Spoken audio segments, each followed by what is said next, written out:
প্রতিদিন ৮টা ৯টা ট্যাবলেট খেতে হয়, ঘুমের ট্যাবলেট, সুগারের ট্যাবলেট, ঘুমাবে না, তারপর গ্যাসের ট্যাবলেট এসব খেতে হয়।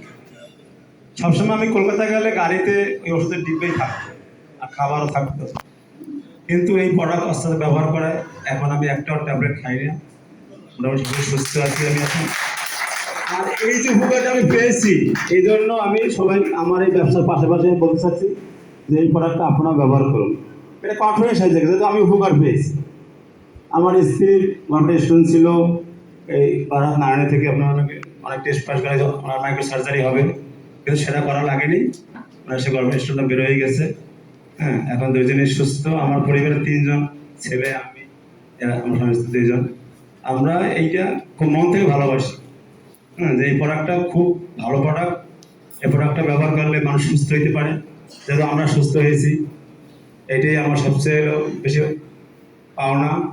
আর আপনারা সবাই প্রোডাক্ট সম্বন্ধে এত গুণগত প্রোডাক্ট বলার মতো আমার এত ভাষা আমার কাছে নেই। তাই আমরা যেটা অফিস করেছি, এই প্রোডাক্টটা সবাই ব্যবহার করি। হ্যাঁ, আর যখন সবাই আপনারা ব্যবহার করবেন, এটাই করে আমার বক্তব্য শেষ করেছি। আপনি সুস্থ থাকুন, ভালো থাকুন। এবার দিদি কিছু বলবেন, দিদির সমস্যাটা কি ছিল, কি কি ছিল সেগুলো শেয়ার করবেন। নমস্কার। আমার গলব্লাডার স্টোন ছিল, তার একবার স্ট্রোক হয়ে গেছে। তারপরে থাইরয়েড, অনেক কিছু ছিল, থাইরয়েড ছিল, নার্ভের সমস্যা ছিল, তারপর হার্টে ব্যথা ছিল, মানে অনেক কিছুই ছিল। কিন্তু আমি এই আমার বর যখন এই প্রোডাক্টটা ব্যবহার করা দিল, তার সাথে সাথে আমি একটু করছি, কিন্তু এর আগে একটু রাগারাগি করেছি যে এত টাকা আমি খরচা করতেছি তাতে পারছি না, কিন্তু এটা কি হবে।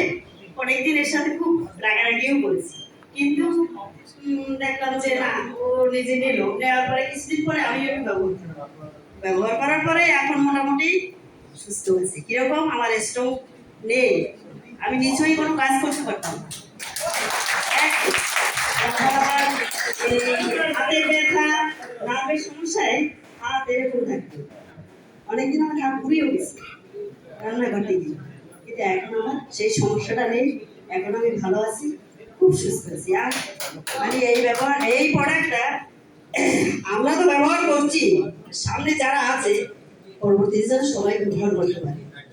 হ্যাঁ, এটাই আমার আপনাদের কাছে। যাই হোক, অ্যাকচুয়ালি ওনার তো মঞ্চের উপরে কোনোদিন মাইক্রোফোন ধরেনি।